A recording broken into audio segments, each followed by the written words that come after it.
What are you drinking? It's like a cinnamon lemonade, tiny bit of mezcal in it. Oh, look at you. It's nice. Real nice. Just a tiny bit, just to take that. Just a little bit of schmickman. Mm-hmm. Yeah. There's nothing wrong with that. I know, Do you drink nice. every day? Do I drink every day? Mm-hmm. Probably like 5-6 days a week. Really? Yeah. How much? I never do more than 2 drinks. Really? Yep. Is that just your rule or just your... I try to stay in moderation. So like I do wine probably 4 days a week. The other days it's like, oh, I'll do mixed cocktails or, some sort of like just a shot of mezcal or something like that. Mm-hmm. But yeah, it's nice for me because like I want to stay in moderation and I just enjoy drinking. It's like, it's one of those like really nice things at the end of the night, but I never get to the point where I feel it. It's like maybe once, twice, 3 times a year that we'll have more, or like, because I can remember on my anniversary, I'm like, oh yeah, we had drinks throughout the day while we're hanging out at the pool. Yeah. But we also were pacing. So I'm not like at the pool hammered. Just getting hammered. But yeah, I don't know. It's like kind of my rule. My dad was an alcoholic and my, I hated alcohol. I never even drank till I was 21. So I had my first drink then. And I think going through pain after ministry school, I was like, started drinking too much and then started realizing like, oh, I need to have a healthy relationship with this. And I didn't think like cold turkey was the right thing for me. I'd taken like a month off here and there, but I noticed the more I learned about it, the more I got like emotionally healthy internally. My relationship with alcohol actually got healthy. Gotcha. So yeah, I don't know. I love it. Yeah, dude. What about you? Do you drink every day? No. I wish. I'd love to. I don't. I probably drink. I mean, I definitely 2 or 3 times a week though. And one is definitely more, once a week at least, more than 2 beers. Yeah. Yeah. For sure. But I'm not a fancy. I love the trailer. Dude. I love a good Coors Light, Michelob Ultra. That's less expensive than my habit. Way less expensive. I think with drinking, for me, it signifies the end of a hard day. Like that's like a reward or something. Yeah. It's just like, hey, kids are down, kids are in bed. I've got, I might be doing a little bit of work on the computer, or if not, I'm like just sitting on the lanai or watching TV, and I'm like, there's something about the taste of beer hitting my lips. It's like, it was a good day. For me, like it really is like an art form. I mean, it's an expensive art form. Like at one point I was spending more than $3,000 a month on wine. Oh, that's messed up, dude. Yeah, it was crazy. Like every bottle was like $200 to $400, like every bottle. That's messed up. Oh, it was crazy. But it was also the first time I ever made money. I think we were taking home like $60,000 a month, sometimes $100,000 a month. And I was like, gosh, I like wine. I'm like researching like, oh, this is a 2007. Wow, this looks interesting. Dude, that's $3,000 a month on wine. Yeah. It's a lot of money. It was a lot of money. Yeah. But I learned a lot about wine. think about how many kids in Africa you could have fed with that. Oh gosh. Wow. You mean how many kids in Africa I did feed on top of the wine? When you make money, you can spend it in a lot of places. Yeah. No, I probably spend exclusive. $150 a month. How many PBRs can I afford? Yeah, $150 a month. Good. And I don't want fancy taste. I don't, especially because that gets really expensive. Yeah. So I would never. I don't even think I want to go that. You're route. Like, I don't want to curate that. No. Yeah. Because it's. I mean, you want something. You want better and better stuff. Completely different way. Whereas nowhere near $3,000 a month, but on coffee. Sure. Which is still like $100 a month. I spend more than that. Like maybe more. Like if I'm getting a $30 bag once a week, $30 bag. And then obviously like the Chemex, the pour over, the scale, we have a espresso machine. Those are all expensive. Yeah. But it's a one-time purchase. Yeah, those are one-time purchases, and then you can do a $30 bag. But even curating that, like the taste of, and like going, I used to go to cuppings in Denver where you would taste coffee and pull out the flavors and the tastes. Do you like spit it out? Oh yeah. You I mean, it's similar to like wine tasting. Yeah, it is where like you sommelier. do you because they spit it out, right? As a sommelier, when you're doing lots of tastings. So like James Suckling has done over 20,000 tastings now. So like you think about how much volume those guys are doing. Yeah. They're spitting out because it's like you're getting hammered after you taste 20 wines, and you don't want it to like ruin your palate. So there's a lot of like things you're doing in between tastings too. But yeah, to do a lot of tastings like these guys do professionally. Yeah.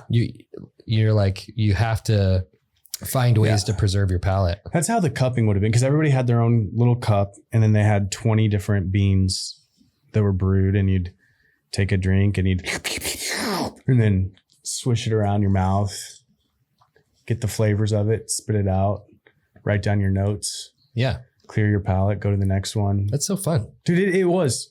I mean, when you... Is that expensive to do a cupping? I have a couple friends that are like pretty...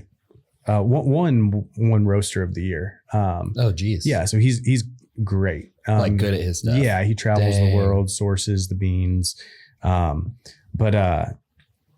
That's, I mean, so I've never had to pay for a cupping, but it's eye opening the same way. Cause I have done some wine tastings before where it does open your eyes up to this whole new world of like, oh, I can taste the chocolate and the berries and you can get into like eucalyptus and like forest floor, and like you start to learn about the soil and mineral content. That's fun. So and you can taste that in coffee. Like, so my buddy who's a roaster, he can taste coffee. And it's wild. I mean, it's very similar to sommelier, and he can tell you where, like what elevation it was grown at. The industries around it. He can literally tell you if there's like a farm nearby, or if it's so wild. And in like Rwanda, where he sources a lot of his beans, the farms are very small. So it's not like in Brazil, you have a coffee farm that's thousands and thousands of acres. Right. In Rwanda, it's like, hey, there's this little small mom and pop shop that owns a quarter of an acre, and he can literally get close to telling you which one that is, like by tasting the coffee and it's wild, knowing the exact flavors, the exact tastes, the soil, the mineral content of the soil, tell you if it was a rainy season or a dry season. So it is absolutely insane. And I can't do that, but I can taste coffee and be like, oh, I taste this, or I taste the floral. Yeah, like the fruit, the floral, for sure. Yeah. And then you learn when you're brewing it, the correct way to brew it, like the correct way, the measurements and the temperature and how much. That's why I don't love an espresso machine, because an espresso you can't get. I mean, I know that there's people that really are good at it that can. It's within enough of a 2 degree, like you're like, it's within 2 degrees of what it needs to be, 5 degrees maybe. Yeah, I feel like a pour over is always going to extract the most flavors, though. Pour overs are nice. I'm such a huge fan of my Beverage. It's like a $700 espresso machine. Like, and I've used it every day for like 4 years now. I love a Beverage. Great. I think it's the most still really good, but also not crazy. Because I mean, you can get an espresso machine for $6,000. They have the kinds you hand press now. Like, have you seen those? Like you grab the lever and you're like, you have the perfect temperature. But that's the way that, like, if you really want to extract the most flavor, and the correct flavor, now it's an art to you. Yeah, for sure. I mean, like with wine, I tried a $12,000 bottle of wine at one point. Did you buy it for yourself? No, I would never, dude. I would feel lots of shame for many years for buying myself a $12,000 bottle of wine. Gosh, that would be horrendous. But there's a guy here actually that spends about $1 million a year on wine. Who is it? this guy in Wailea. What's his name? Get out of here. I don't know. Yes, you do.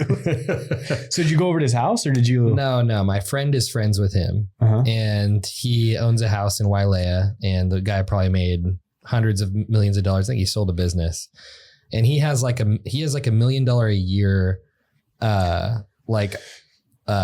basically home bank where they manage all of his money. So like he pays them $1 million a year to manage his money. That's the kind of money he has, you know, and the guy dresses with clothes from Ross Dress for Less. Good like, you know, but he spends a lot on wine. He spends $1 million a year. So it's $83,000 a month or more on wine. And I've tried Harlan Estate, which is like $1,500 to $30,000 a bottle. I've tried Screaming Eagle from him. So my friend brings these bottles over after hanging out with him. And the guy's name is Leo, but Leonardo DiCaprio. It's not Leonardo DiCaprio. That would be way cooler if it was. But she'll bring over like leftover bottles or like unopened bottles sometimes too, and we'll just crush them. But this one was a Screaming Eagle, and if you guys look that up, it's like the Screaming Eagle starts at like $5,200 for a bottle. So can you taste? Oh, it's epic. It's absolutely epic, but it's not $12,000 out of my pocket epic. I'm so blessed to try this. I would never pay the money for it. But you can legitimately taste the difference, because sometimes isn't it just about like the age of diminishing return. It's diminishing return once you get to certain price points. So like I've had wines in a $300 price point that I would put really close with that wine. I'm like, oh, I paid $300 for this. I'd stack it right next to it. Yeah. Maybe a few miniature points lower than that. But I would not a $11,000 gap of value that you'd get from a $12,000 bottle. I think if you're shopping more than a $40 bottle of wine, you're going to get way better. Anything under $40, it's crap. Dude, that's it's absolute BS. crap. No, $2 Chuck. No, it's crap. $2 Chuck is some of the best wine out there. Have you had $2 Chuck? I've had it. Yes. And you know what they do? They add so much, because a wine can have 1% of anything you want in it. Which as long as I don't know what it is, sugar, chemicals, sulfides, like they literally do whatever they can with the cheapest grapes to make it taste palatable. Like the wines that are good, they use bottles that are more expensive than $2 Chuck. They're bottles. Well, yeah, alone. yeah. But $2 Chuck, man, you can't beat it. Do you know the story behind $2 Chuck? A homeless person decided to make wine. No, it's actually an incredible story. So no, $2 Chuck legitimately is I think it's now like $3.50, $4 Chuck. Yeah. But it Trader Joe's, it's their wine. Which like I miss Trader wine. Joe's in Hawaii, dude. And you can get a 30, or you can get it for super cheap. Like you can buy a case of it for, I mean, legitimately, I think it was like $28 for 12 of them. It was a steal of a deal.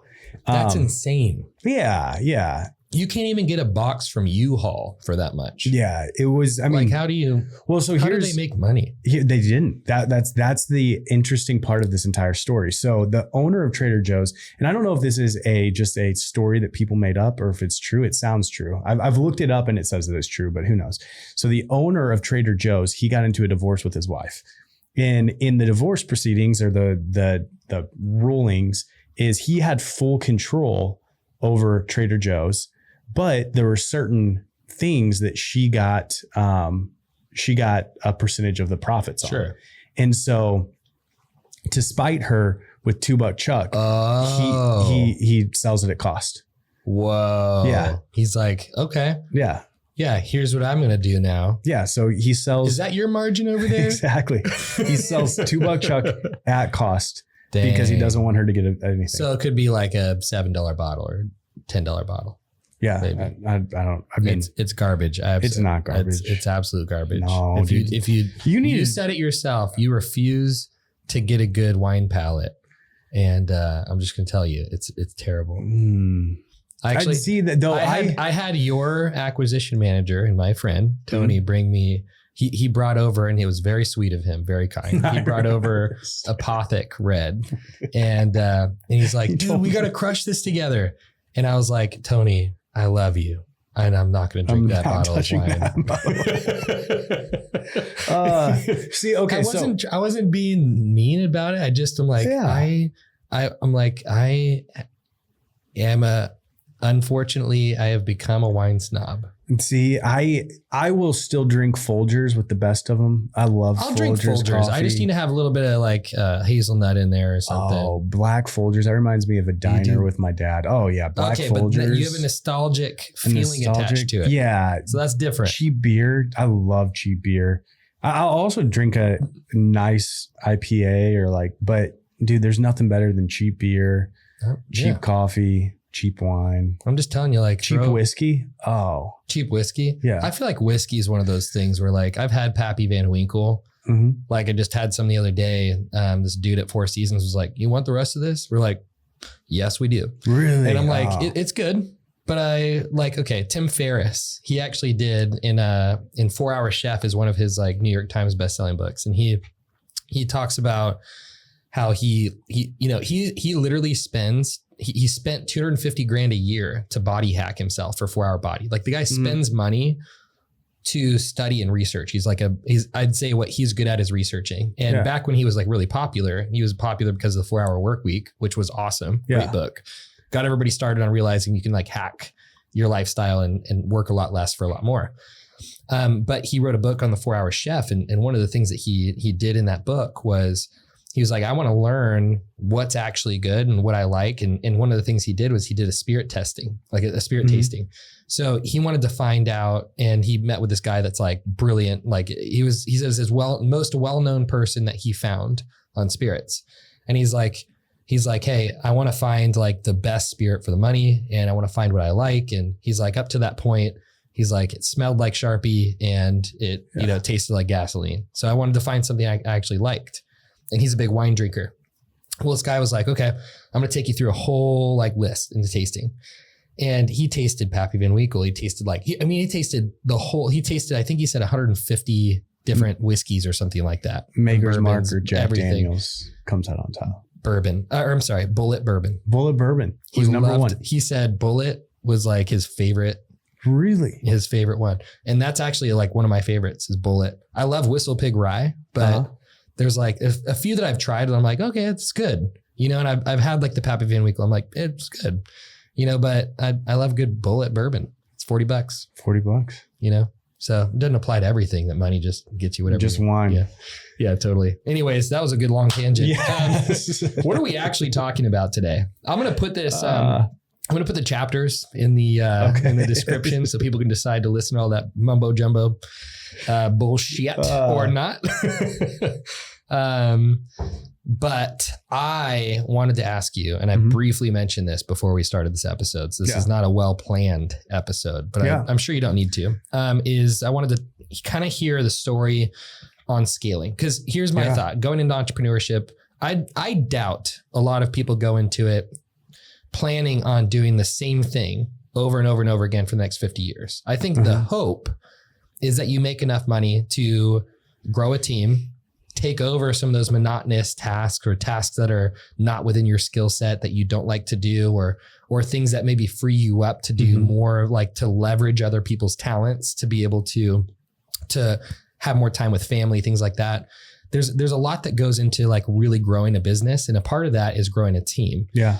And so I wanted to have a discussion, maybe just getting like a high level overview and maybe some of the granular stuff of what went into you going from, okay, I could still do everything myself with Lexi and make $1 million a year on way less homes, way less volume that we're doing with like home purchases, like real estate deals. But you guys decided to scale to a point where you were able to pay a team to do a lot of the different things that you're doing. Your team's amazing. And I know you've said that many times, so that you can kind of stay more strategic and high level and still make similar amounts of money. Yeah. But I'd love to hear like, maybe we can just start with like, when did you guys start deciding we need to start hiring? And this is like, maybe we can just start like from start to finish. Like, what did that look like with you starting to grow a team, you starting to scale the business? Yeah. So I think This is an interesting question because it's not a one size fits all thing. And I think that's the hard thing about business coaches out there, or if you go to YouTube and type in how to scale my business, they're trying to do a one size fits all model to scaling. And I think that actually could hurt a lot of people, because then they're growing a business a way that they don't want to grow a business. Sure. And so like my business coach, one of the things that he always tells me every time we talk about scaling or something else, and he's like, you could do that, but my fear is that you're climbing up the ladder on the wrong wall. And what he means by that is you are doing something like you're building a team to get somewhere that you don't really want to be. Is that somebody else's dream? Yeah. Right? It's like you're climbing the ladder of somebody else's dream. Yeah. Cause you hear all the time, like people might see me and say, oh, well, I got to build my business like Cameron built his business. Well, you don't at all. Like for me, I built my business with a very specific design in mind to allow me to live in Maui. From day one, we want to move somewhere with our family and live there. And so from day one, it wasn't about profit. We knew that we were going to potentially, we have given up profit by bringing on other team members and by hiring people. We've given up profit because we knew that we wanted to live in Maui. And so if you try to build your business like me, but you want to make more money, or you want to be more involved in things that you love, maybe that's the construction side of things, or maybe that's the acquisition side of things, and you build your business like I built mine, then you're going to do that. And then you're going to be unhappy because you are climbing a ladder on the wrong wall. Right. And so I think that's very important for people people have to go, okay, what do I want? Yes. Do I want to get to the point where I have a team that's maybe 10 people, like 10 W-2s that are like in-house. This is their dedicated job. I'm making maybe now a 30% margin versus like on our profits versus 100%. But now I don't have to do all that admin stuff and all those things. And there's going to be a process to get there. Or do I just want to do like 20 homes a year and make the same amount of money and do all that stuff, but like be in the same market? And because maybe you love that. Maybe you don't want to manage a large team. Like it's hard to manage team. My teams aren't even that large, but like with the different businesses that I have, there's honestly, there's probably 40 people now, and that's why like within deal flow, like I love that Taylor's taken ownership of like, he's managing all of it, because I don't like managing people. Yeah. It's not fun. Yeah. I'm not a great manager. I literally like with Alive and Free. Mm-hmm. So we got our company up to 8 people, and like I'd hired those people, trained them. Like we had scaled, I think, to like $200,000 a month or something like that. And I loved the business of it too. It was really fun. And I was like, I don't think I can keep growing this. Yeah. This is not my skill set. My skill set's like visionary, marketing, some sales, and I love people, but I do not like the operations KPIs management. Yeah. And so when I brought my brother on, he helped us scale from 8 people to 47 W-2s. Yeah.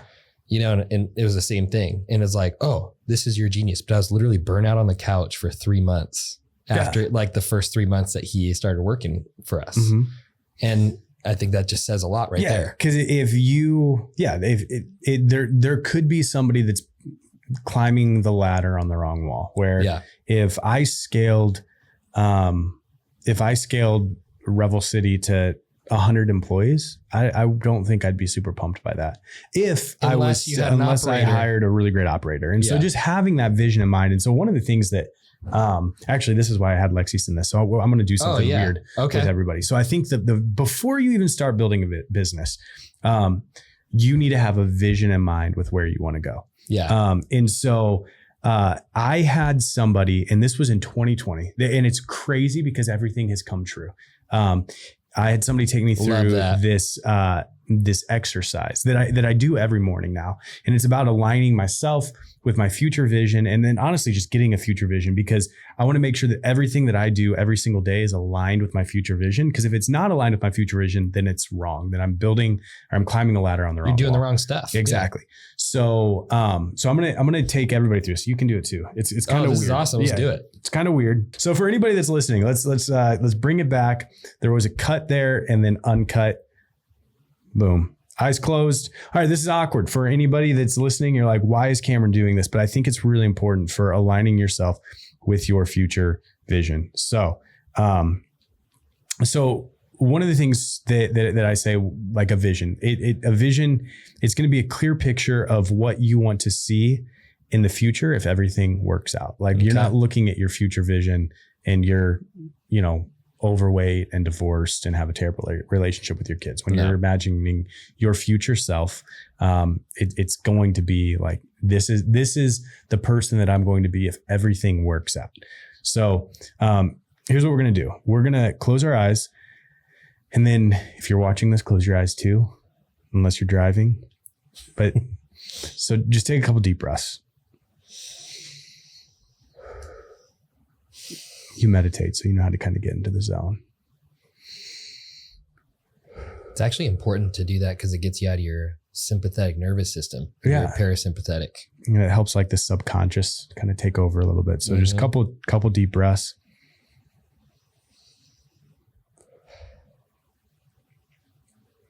All right. So imagine that a beam of light shoots out from right where you're sitting right now, up into the air, and it's going up. It's up. So it's going up. You're looking down. You can see the earth. You can see the clouds. You continue to go up into space, and you're getting farther and farther away from the earth. And as you're going along that beam of light, there's another beam of light that you see in the distance that intersects the beam of light that you're following up. And as you intersect that beam of light, you actually start taking the other beam of light, and it starts going back towards the earth. You get down closer and closer to earth. And as you're getting closer, you realize that you've just been transported 10 years into the future. So you land on the earth and you see a dwelling sitting there. And you realize that this is your house 10 years in the future. I want you to take a second and look around. What does the house look like? Where's the house located? Is it on the beach? Is it in the mountains? Is it on a farm? Is it in a cul-de-sac in a beautiful neighborhood? Just take a second and look at the house. Look at the roof. Look at the windows, the doors, the color of the siding. Notice the architecture of the house.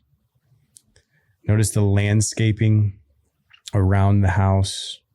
The flowers, the trees, the greenery. What does it look like? How does that make you feel? You make your way to the door of the house. And you reach out your hand, you knock. Knowing that the person who answers on the other side of that door is the future version of you in 10 years. It's your future self. As the door opens, what do you notice? How does your future self greet you? Do they smile? What's their smile look like? What does your future self look like? Look in future self's eyes. Are they happy? Are they warm? Are they bright? Get a feel for who they are. Start walking around the house. What does it look like? What does it smell like? What feelings do you get inside of the house? How's the house decorated? Are there pictures on the walls? If so, what are they pictures of? Are there kids in the house? Is the house empty? Just walk through the house. Future you then invites you to sit down at the table for a conversation. He or she makes you a drink and you sit down and you start talking. In this moment, you can ask 10-year future self anything. Start with this question. Future self, in the last 10 years, what stands out most in your memory? Take a second just to listen.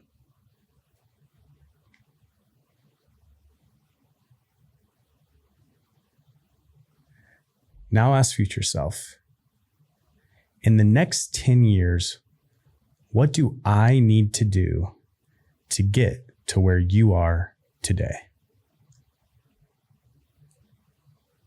Just sit and listen.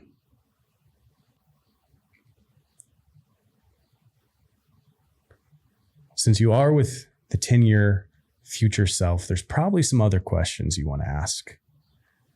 Go ahead and ask those questions that you might have.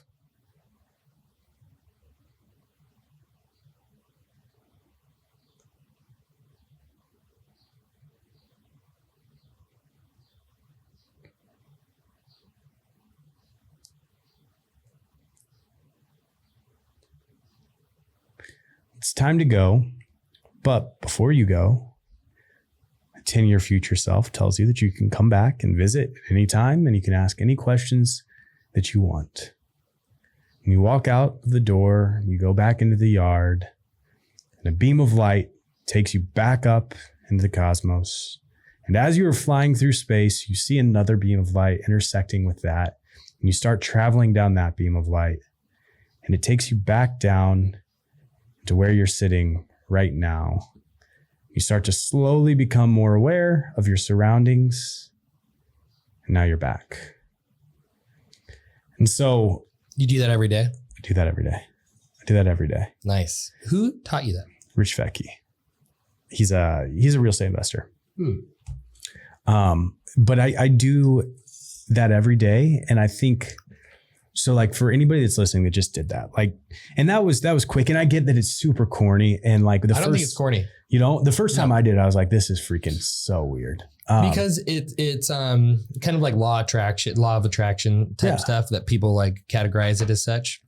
I think what I would consider it is a thought experiment. Yeah. And it's something that, because here's the thing, one of the best things I ever heard, and this is Christian, this is like a Christian language, but imagination in the hands of the devil is the same as worry. Worry is imagination in the hands of the devil, right? Yeah. So we use our imagination all the time, but we usually, mostly as a society, we dream up what's the worst thing that's going to happen. And this is the exact opposite. And this is the opposite. It's the best thing that can happen. And literally, like, it's biblical too. So like, I come from like a biblical lens because, and I know you're a pastor and stuff, and there's things that like people are so anti-prosperity stuff. You know, there's a lot of different sects of Christianity that are big about that. You know, they're like anti-prosperity. I'm like, I am pro-prosperity for the kingdom. Yeah. You know, so I am not pro-prosperity for consumption, because I think then it becomes a God in your life that it replaces him. It's an idol.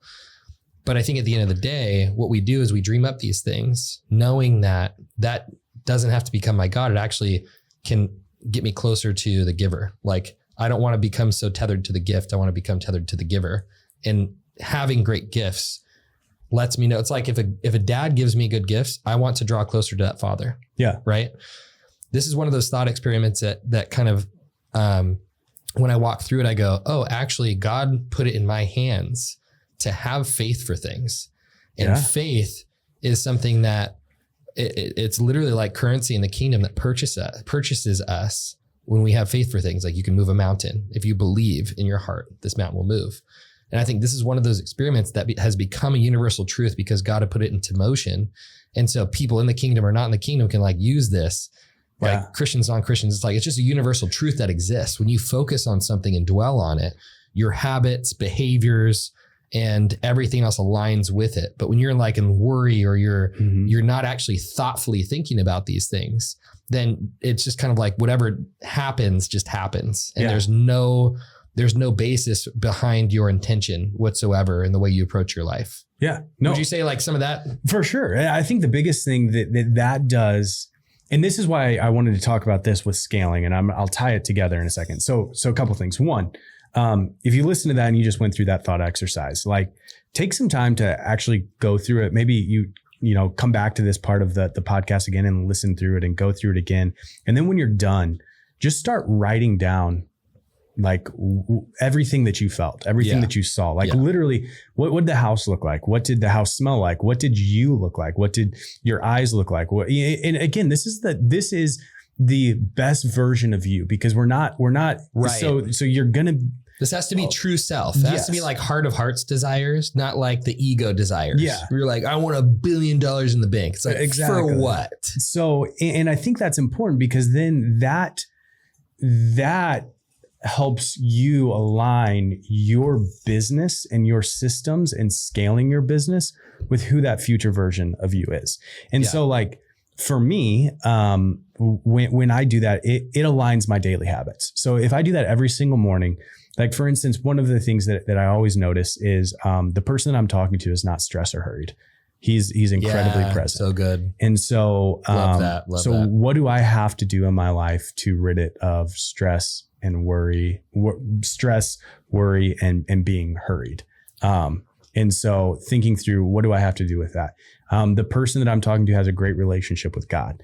And so like I can align that with my life, where it's like, well, the future version of me has a great relationship with God, but right now I'm not spending time in the Word. I'm not praying. Like, so my actions and my habits right now do not align with who I am in 10 years. Yeah. Same with relationship with my spouse, relationship with my kids. And so it aligns me where it's like, hey, if that is like my subconscious, like best version of myself in 10 years, then I need to be taking actions today to get there. Yeah. And so it aligns my actions every single day and aligns my habits every single day with that. Well, this is so backed by science too. Oh, I mean, like Michael Phelps was literally coached to see himself hitting the finish line, like before everybody else, over and over and over again. It's like Kobe Bryant did lots of visualization of games, winning, hitting the winning shot, like all over and over and over again. But he was also one of the hardest workers you'll ever see. Why? Because he had a strong why behind those behaviors. And I think this is that why most people lack when they're like, I just need more discipline. It's like, no, you don't need more discipline. Your discipline needs more vision. Yes, that's exactly to fuel your discipline. Yeah. Because so when we started Revel City, I already had that vision in mind. Now I didn't have all of it in mind, and it can change. I'm not like, hey, the one time I did this back in 2020, this is exactly what my house looked like. And this is exactly what I looked like. That's changed. Like I was talking to somebody about this the other day, and honestly, I've gotten chubbier and chubbier in those visions. Not chubby at all. I'm still very healthy, but like the very first time I did that, I was jacked. Like I was like, and I think over time I've realized that to get into the shape that I want to get into is going to take too much work and take more time away from my family and from my friends and from my business, that I don't really care about being at 5% or 7% body fat.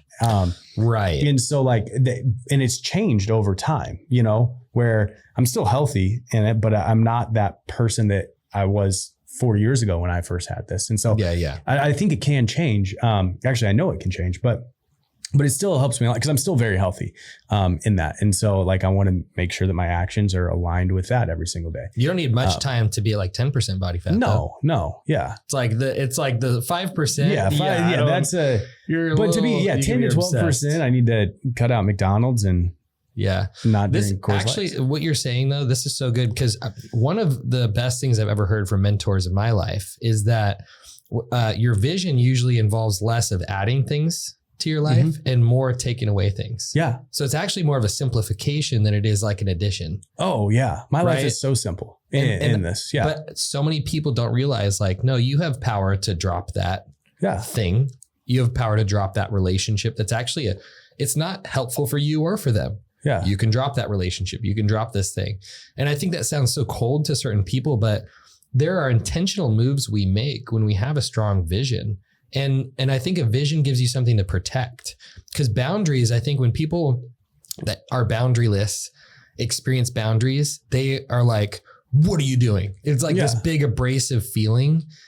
But boundaries are not meant to be a wall that shuts people out. It's meant to protect something, So like when you have a vision for like, this is what I'm fighting for the next 10 years. Well, now you're protecting something. Mm-hmm. So me saying no is not, I have nothing against you.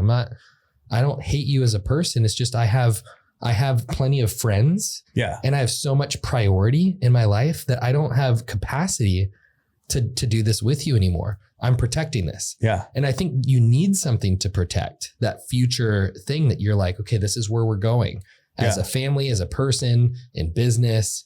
And now when you protect that thing, all of your behaviors line up for that. And it's very simple versus I'm trying to make this work with 100 things that I committed to and said yes to. It's like, well, stop saying yes to stuff and say no to more things. Exactly. And I think it's important to realize that everybody's vision is going to be different. So like, you might have just listened to this and you're like, hey, my vision, when I go talk to my future self, they have a very stable job, 9-to-5 job, making good money. And they are able to leave at 5:00 every single day and come home and turn off.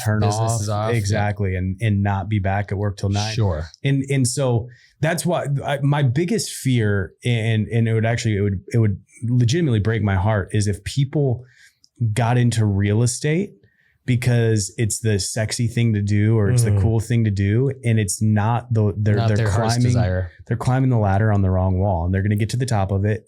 They probably wouldn't get to the top of it because they get burned out real quick, but they're going to start climbing the ladder and they're going to realize that this isn't actually what I want to do. And I think that's the case with a lot of people, where it's a lot of case with a lot of business owners. When they start a business, it's because that's what feels right in the moment, but I don't think they've ever went through like some true exercise of like, what is the hill that I'm trying to climb, and does this accomplish it? Because what it also does is it helps when you're in the face of adversity. It helps you like look into it. Like people ask me a lot because the first couple of years, man, we worked so much. I still work a lot, but when we first started, it was 16-hour days every single day. And people were like, did you ever get burnt out, or were you ever like stressed? And I guess I was stressed at times, but did you ever want to give up? And my answer is no. Like I had a blast. I did it with such joy and gratitude, knowing that I was building my future vision. Yeah. So I had a purpose behind why we were doing that.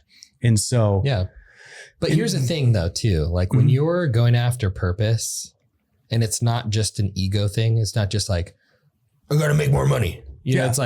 It's like, no, I have this thing I'm working towards. You come home after a 16-hour day like that, and you're still connected to your wife. You're connected as a father. You're not just like, oh, I just destroyed my heart, stomped on it all day for 16 hours. And now you get the worst of me. Yeah, no. Which I think a lot of people do with a 16-hour workday. And so it's like a 16 hours doing that versus 16 hours doing something where you're like, no, you're toiling. Yeah. This is like something I see with Christians like all the time. It's like, I use Christianese language. So some people are listening to this, are like, you don't need to be a Christian to hear this, but there's this concept with Christianity where it's like, okay, the curse was now you have to toil to reap benefit. And originally we were meant to walk in the garden with God in relationship and actually function from identity. But then all of a sudden we had to toil. And so now we're like, okay, I'm toiling for a result. Yeah. And it feels like toil because it steals from your soul. Yeah. And there's this concept like, no, you can function from identity and it's feeding your soul. You can do a 16-hour day and it's like, wait, that same 16 hours that I was awake and you were awake, we were doing different things, but I'm recharged afterwards because I was fully me. Yeah. Yeah. It doesn't matter what work I was doing. Right. For sure. Yeah. You're recharged. You're not burnt out at the end of the day. Yeah. Like you have energy at the end of the day. And so, so I think let's take it back to scaling, because the very first thing that I would say is before you scale a business, like you have to have your future vision in mind. That's fair. I like that we went that route. Yeah. You have to, because it's not a one size fits all, where I'm going to talk about how now, what do we got? We're already at 48 minutes. So for the next 10 minutes. We can do the granular team building stuff next episode. That's fine. Well, I can run through. I just want to be very clear with everybody that it's not a one size fits all. I think that's more important, where it's not like, hey, we hired a project manager, and then we hired an acquisitions manager, and then we hired a finance manager, and then we did this, and then we did this. Like that worked for us because we knew where we were headed and we knew what we needed to do to get there.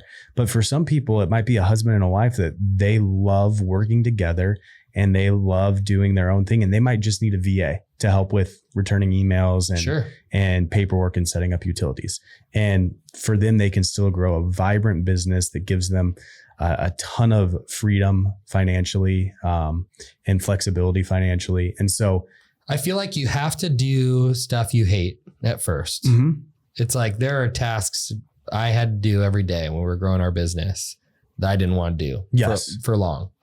But I had a light at the end of the tunnel. I was like, I don't have to do this for long. If I learn it, I can train somebody in it, you know? And I feel like no matter what, maybe for you, it was project manager first or that different order. But for other people, once you start doing the thing, you're like, this is the overall vision I have is in the vehicle that I want to get, I want to use to get to it. Then you start doing the stuff and you realize this thing's not that sexy. Yeah. But I have margin now with resource to pay for someone else to do it. Mm-hmm. Well, that person that you hire is going to be different than the person you hire. For sure. Versus somebody else. Because maybe somebody that's started a business loves the project management. Yeah. So they're not going to hire a project manager. Well, I'm going to do that. I'm going to hire somebody else. Mm-hmm. Maybe I hate sales. I hate client facing stuff. Okay.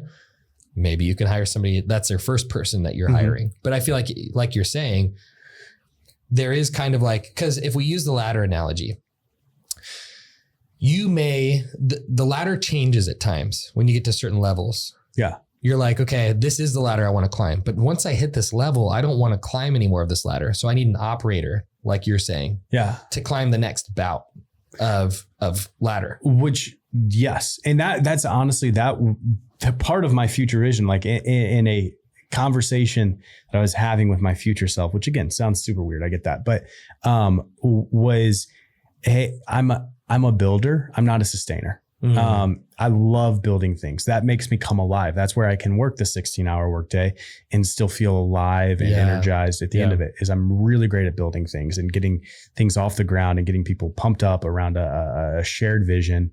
And then I get bored and I want to go do it again. And I want to go do it again. And so I need to hire sustainers, which another way to put this, if you're using EOS, is you've got a visionary and integrator. Right. You need to hire sustainers to make sure that it actually is running smooth operationally. And so, and fortunately for like my wife and I, she's way better at sustaining than I am. She seems like she'd be a good operator. Yeah. And I'm more of a builder. And so we were able to do that. But with the 5 minutes that we have left, the one thing that I would say, just to give some people some sort of tactical knowledge around this, I know we were kind of more of like, talking about vision. It's ethereal today, but I think the vision stuff's important. Yeah. But some tactical knowledge is when you're first starting off, you are going to be doing everything. And for the most part, but you're cleaning toilets. You're cleaning toilets. But the two things that I would say is one, like never swing your own hammer. I think that's important. I think that is going to be one of the biggest things that halts your growth is if you're going in and actually doing work on a house, because you can hire that out for a lot cheaper. Now you can still be a project manager and manage the project, but you still need to hire out those positions. And so the two positions that I think are the biggest for scaling a flipping business is acquisitions and project management.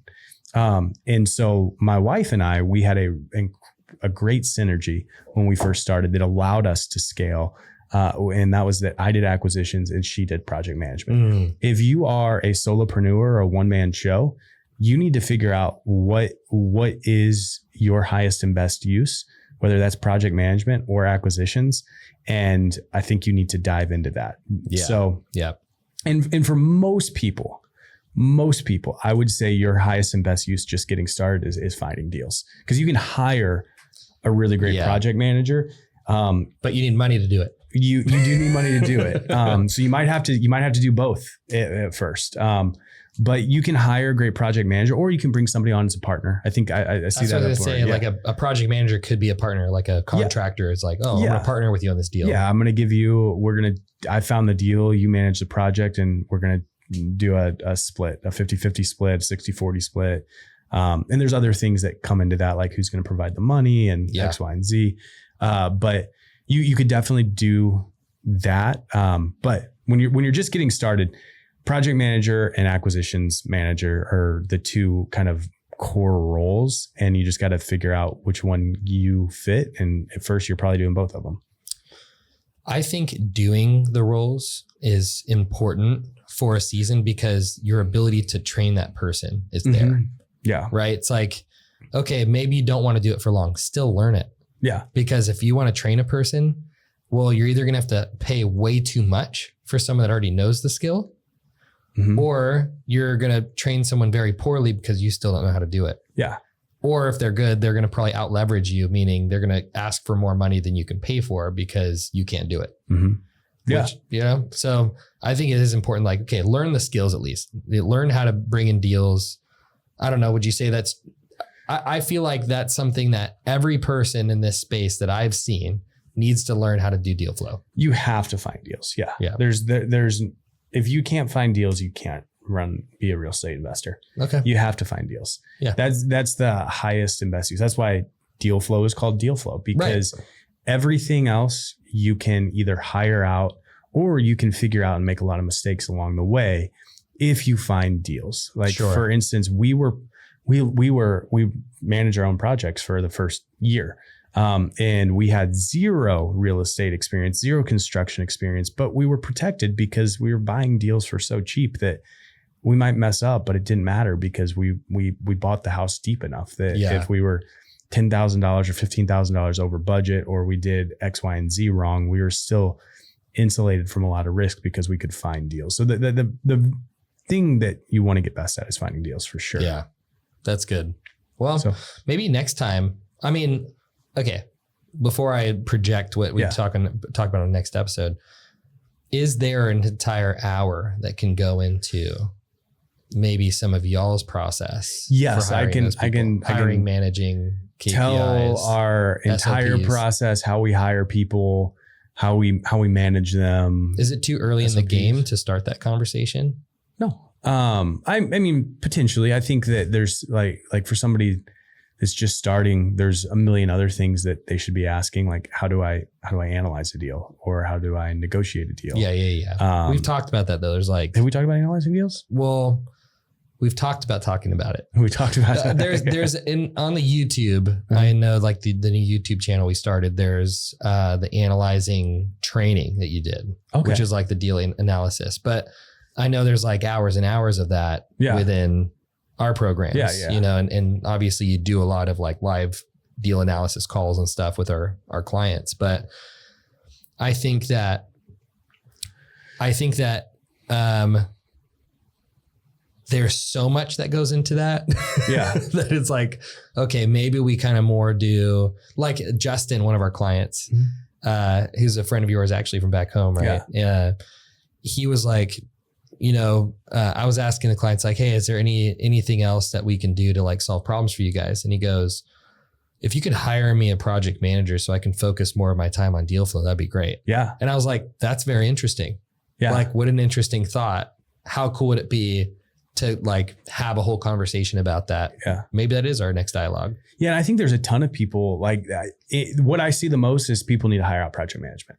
Okay. That's what I see the most is somebody is a solopreneur. So we can talk about that. Yeah. Next episode. Let's do that. Love it. Okay, cool. Perfect. Well, if you guys enjoyed this, either the YouTube, if you like looking at our faces, if you can handle that for an hour, gosh, I know mostly like maybe it's better, easier on this side than, you know, looking over this direction.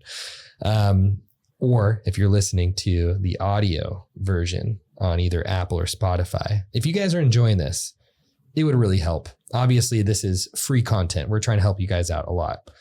We do have paid programs, mentorships, other things that, you know, resources that we can help you with if you're a real estate investor. That's not the only reason why we're doing this. We really want to provide value, and Cameron has a lot of value to give in the real estate space. So if you could take 20 seconds out of your day to just leave a quick rating and a review, it'd be super helpful. And if you want to look into any of our programs or things that we have, resources for real estate investors, you can check us out at dealflowrealestate.com. But until next episode. Do you guys want to see me buy a house real quick? Are you going to buy a house right now? I'm signing a contract right now. Oh, shut up. Okay, let's do this thing. Let's do it. Well, let's make sure the contract is good first. Okay, why don't you tell me what's up? $400,000 purchase price. Wait, you're buying it for $400K? I am. So that's a big. It's a bigger purchase? one. Yeah, it's probably going to be a 750 house when we're done with it, and it needs about 200. So you're going to sell it for 750. Oh, but we're going to try to. So hopefully make 100K. Yeah, so we'll buy it for 400. We'll put 200 into it. We'll be all in for 600. If we sell it 750, 150. Yeah, withholding costs, realtor fees, it would probably be right around 100. Which isn't like a great spread for that much invested, but it's not terrible. I'm not going to complain about it. Yeah, and I think that it has the potential to sell it over 800. Yeah, it has a potential too. So that's cool. Yeah, it's a good deal. Yeah, so that's awesome. Done. You just bought it. You just bought that house. We're under contract, baby. Sick. Under contract. So we haven't bought it yet, but it's an. How many homes have you bought in like the last couple weeks? Last week we bought 2, and this week, so it's always tough talking about buying because sometimes I say buy when I put it under contract sometimes, but because it could be a wholesale deal and you didn't necessarily buy it. But last week we closed on 2 houses.